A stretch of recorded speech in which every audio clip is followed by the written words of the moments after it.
నమస్కారం ETV news కి స్వాగతం. తెలంగాణ రాష్ట్ర అవతరణ దశాబ్ది ఉత్సవాలకు ప్రభుత్వ ఏర్పాట్లు తుది దశకు చేరుకున్నాయి. హైదరాబాద్ వేదికగా రేపు ఉదయం సాయంత్రం ఉత్సవాలు జరగనున్నాయి. ఉదయం 9:30 గంటలకు గన్ పార్క్ లో అమరవీరుల స్తూపం వద్ద సీఎం రేవంత్ రెడ్డి నివాళులర్పిస్తారు. అనంతరం సికింద్రాబాద్ పరేడ్ మైదానంలో జరగనున్న వేడుకలకు హాజరై జాతీయ జెండా ఆవిష్కరిస్తారు. పోలీస్ బలగాల పరేడ్, మార్చ్ ఫాస్ట్, వందన స్వీకార కార్యక్రమాలు ఉంటాయి. అదే వేదికపై జయ జయ హే తెలంగాణ రాష్ట్ర అధికార గీతాన్ని జాతికి అంకితం చేస్తారు. అనంతరం సీఎం ప్రసంగించనున్నారు. ఈ సందర్భంగా పోలీస్ సిబ్బందికి ఉత్తమ శకటాలకు అవార్డులు ప్రదానం చేసి ఫోటో సెషన్ లో పాల్గొంటారు. ఈ వేడుకలకు ముఖ్య అతిథిగా హాజరు కావాల్సి ఉన్న కాంగ్రెస్ అగ్ర నాయకురాలు సోనియా గాంధీ ఆరోగ్య సమస్యల కారణంగా హాజరు కాకపోవచ్చని తెలుస్తోంది. రేపు సాయంత్రం ట్యాంక్ బండ్పై జరిగే వేడుకల్లో జయ జయ హే తెలంగాణ గీత రచయిత అందశ్రీ, స్వరకర్త కీరవాణిల్ని సత్కరిస్తారు. పరేడ్ మైదానంలో ఏర్పాట్లను పరిశీలించిన మంత్రులు జూపల్లి, పొన్నం ప్రభాకర్ రాజకీయాలకు అతీతంగా వేడుకల్లో అంతా భాగస్వాములు కావాలని కోరారు. తెలంగాణ దశాబ్ది వేడుకలను ఘనంగా నిర్వహిస్తున్న తెలంగాణ సర్కార్ రేపు జరిగే వేడుకలకు గవర్నర్ రాధాకృష్ణన్ ఆహ్వానించింది. రేపు సికింద్రాబాద్ పరేడ్ మైదానంలో జరిగే దశాబ్ది ఉత్సవాలకు రావాలని గవర్నర్ రాధాకృష్ణన్ను ప్రభుత్వం తరపున ముఖ్యమంత్రి రేవంత్ రెడ్డి ఆహ్వానించారు. ఉప ముఖ్యమంత్రి భట్టి విక్రమార్కతో కలిసి రాజ్భవన్ కు వెళ్లిన సీఎం దాదాపు 40 నిమిషాలు గవర్నర్ తో సమావేశమయ్యారు. ఈ భేటీలో తెలంగాణ దశాబ్ది ఉత్సవాలకు సంబంధించిన అంశాలను వివరించినట్టు తెలిసింది. తెలంగాణ రాష్ట్ర అధికార చిహ్నంలో అమరవీరుల స్తూపం పెట్టడాన్ని భాజపా స్వాగతిస్తున్నట్లు ఆ పార్టీ శాసనసభాపక్ష నేత ఏలేటి మహేశ్వరరెడ్డి అన్నారు. లోగోలో చార్మినార్ ను పూర్తిగా తొలగించాలని ఆయన డిమాండ్ చేశారు. కాకతీయుల కళా తోరణం తొలగించడం చాలా బాధాకరమన్న ఆయన లోగోలో కాకతీయుల తోరణం ఉండేలా పునరాలోచించాలన్నారు. ఉద్యమకారులపై పెట్టిన కేసుల్ని ప్రభుత్వం తొలగించాలని ఏలేటి డిమాండ్ చేశారు. ఆవిర్భావ దినోత్సవ వేడుకలకు భాజపాను ఆహ్వానించకపోవడం అవమానకరమని అన్నారు. రాష్ట్ర విభజన జరిగి 10 ఏళ్లు గడిచినా నేటికి ఉమ్మడి ఆస్తులు పంపకం జరగలేదని సిపిఐ ఏపీ కార్యదర్శి కె రామకృష్ణ అన్నారు. విజయవాడలో మీడియా సమావేశం నిర్వహించిన ఆయన విభజన చట్టంలో పేర్కొన్న ఏ ఒక్క అంశాన్ని నేటి వరకు అమలు చేయలేదని మండిపడ్డారు. ఇప్పటికైనా తెలుగుదేశం, వైకాపా సహా అన్ని పార్టీలు విభజన హామీలు అమలు చేసేలా కేంద్రంపై ఒత్తిడి తీసుకురావాలన్నారు. విభజన చట్టంలోని అంశాలను అమలు చేసే వరకు హైదరాబాద్ నే ఉమ్మడి రాజధానిగా కొనసాగించాలని రామకృష్ణ డిమాండ్ చేశారు.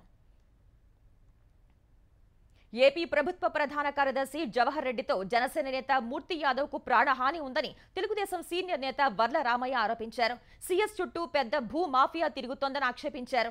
ఎస్సీ, ఎస్టీ, బీసీ భూములు కొట్టేసిన ఉదంతంపై సిబిఐ లేదా సిట్ చేత విచారణ చేయించాలని డిమాండ్ చేశారు. ఆరోపణలకు సమాధానం ఇవ్వకుండా మూర్తి యాదవ్ కు బెదిరింపులేంటని నిలదీశారు. అవినీతి ఆరోపణలున్న జవహర్ రెడ్డి సీఎస్ గా ఉంటే కౌంటింగ్ సజావుగా సాగే అవకాశం లేదన్నారు. తక్షణమే ఆయన్ను సస్పెండ్ చేయాలని వర్ల రామయ్య డిమాండ్ చేశారు.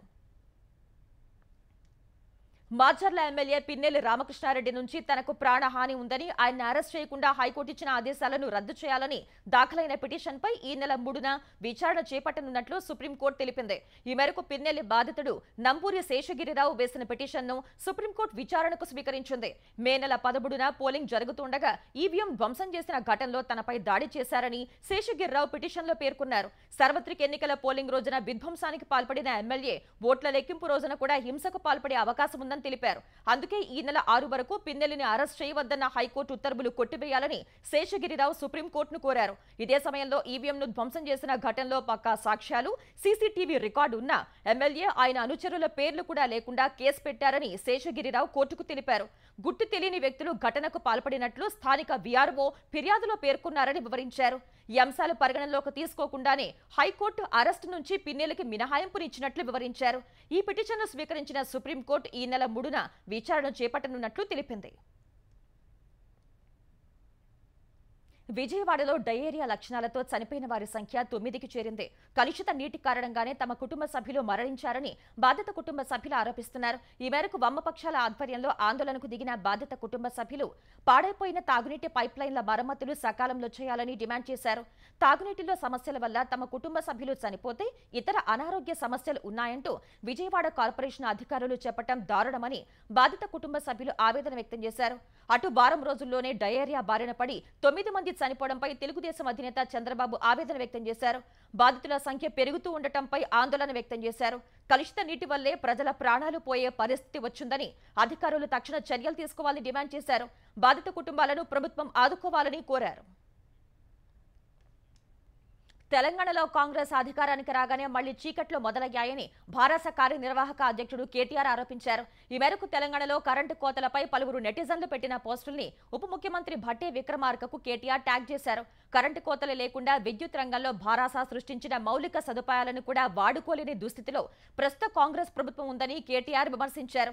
2014 ముందు విద్యుత్ కోతలు, పవర్ హాలిడేస్ సర్వసాధారణంగా ఉండేదన్న కేటీఆర్ తెలంగాణ వచ్చిన తర్వాత భారాస ప్రభుత్వం 24 గంటల నాణ్యమైన కరెంటు సరఫరా చేసినందునే హైదరాబాద్ అభివృద్ధిలో దూసుకుపోయే పరిస్థితి వచ్చిందని తెలిపారు. కాంగ్రెస్ ప్రభుత్వం మళ్లీ 10 ఏళ్ల క్రితం నాటి పాత రోజుల్ని తిరిగి తెచ్చిందని విమర్శించారు. తరచు విద్యుత్ కోతలతో అటు ప్రజలకు ఇటు పరిశ్రమలకు ఇబ్బంది తీసుకొస్తోందన్నారు. తెలంగాణలో ఈ నెల 9న జరిగే గ్రూప్ 1 ప్రిలిమ్స్ కు ఏర్పాట్లు ముమ్మరంగా సాగుతున్నాయి. ఈ పరీక్ష రాసే అభ్యర్థుల హాల్ టికెట్లను తెలంగాణ పబ్లిక్ సర్వీస్ కమిషన్ ఇవాళ విడుదల చేసింది. ఈ పరీక్ష రాసే అభ్యర్థులు Telangana public service commission website నుంచి హాల్ టికెట్లను డౌన్లోడ్ చేసుకోవచ్చని కమిషన్ తెలిపింది. ఈ నెల 9న గ్రూప్ 1 ప్రిలిమ్స్ జరగనుండగా ఈ పరీక్షకు 4 లక్షలకు పైన అభ్యర్థులు దరఖాస్తు చేసుకున్నారు. వాస్తవానికి ఈ పరీక్ష 2022లోనే జరగ్గా పేపర్ లీకేజ్ కారణంగా రద్దు చేశారు. తర్వాత గతేడాది రెండోసారి పరీక్ష నిర్వహించగా బయోమెట్రిక్ తీసుకోనందున ఆ పరీక్షను హైకోర్టు రద్దు చేసింది. అనంతరం తెలంగాణలో అధికారం చేపట్టిన కాంగ్రెస్ ప్రభుత్వం మరికొన్ని పోస్టులను చేర్చి 563 ఖాళీలు భర్తీ చేసేందుకు తాజాగా గ్రూప్ 1 నోటిఫికేషన్ ఇచ్చింది. తమిళనాడు కన్యాకుమారిలో ప్రధాని నరేంద్ర మోదీ చేపట్టిన 45 గంటల సుదీర్ఘ ధ్యానం ముగిసింది. 131 ఏళ్ల క్రితం స్వామి వివేకానంద ధ్యానం చేసిన ప్రదేశంలోనే మోదీ ధ్యానం చేశారు. ఈ సాయంత్రం ధ్యానం ముగిసిన తర్వాత అక్కడికి సమీపంలోనే ఉన్న ప్రముఖ తమిళ కవి తిరువళ్లువార్ విగ్రహం వద్ద పూలమాల వేసి నివాళులర్పించారు. గురువారం రాత్రి ప్రధాని మోదీ కాషాయ దుస్తులు ధరించి 45 గంటలు ధ్యానం చేపట్టారు. ఈ సమయంలో ధ్యాన మందిరం నుంచి బయటకు రాలేదు. ఈ సమయంలో ప్రధాని కొబ్బరి నీళ్లు, ద్రాక్షరసం వంటి ద్రవాహారమే తీసుకున్నారు. లోక్సభ ఎన్నికలు ముగిసిన తర్వాత మోదీ ఆధ్యాత్మిక పర్యటన చేపట్టడం 2014లోనే మొదలైంది. 2014 ఎన్నికల తర్వాత శివాజీకి చెందిన ప్రతాప్గఢ్ కోటలో గడిపిన మోదీ 2019 ఎన్నికల తర్వాత కేదార్నాథ్ ఆలయ గుహల్లో ధ్యానం చేశారు. ఇప్పుడు కన్యాకుమారిలోని స్వామి వివేకానంద శిలాస్మారకం వద్ద ధ్యానం చేశారు. మహారాష్ట్ర నాగ్పూర్లో 56 డిగ్రీల ఉష్ణోగ్రత నమోదైనట్లు ఇచ్చిన కథనాలపై భారత వాతావరణ శాఖ వివరణ ఇచ్చింది. నాగ్పూర్లో ప్రాంతీయ వాతావరణ కేంద్రం నిర్వహించే వాతావరణ స్టేషన్లో ఉష్ణోగ్రతలు నమోదయ్యే సెన్సార్ సరిగా పనిచేయనందునే అధిక ఉష్ణోగ్రత చూపినట్లు తెలిపింది. ఆ సెన్సార్ను మరమ్మతు చేసేందుకు అధికారులు ప్రయత్నిస్తున్నారని తెలిపింది. ఒక్కోసారి అత్యంత ప్రతికూల వాతావరణ పరిస్థితుల్లో ఎలక్ట్రానిక్ సెన్సార్లు తప్పుడు ఉష్ణోగ్రతలు నమోదు చేసే అవకాశం ఉందని వెల్లడించింది.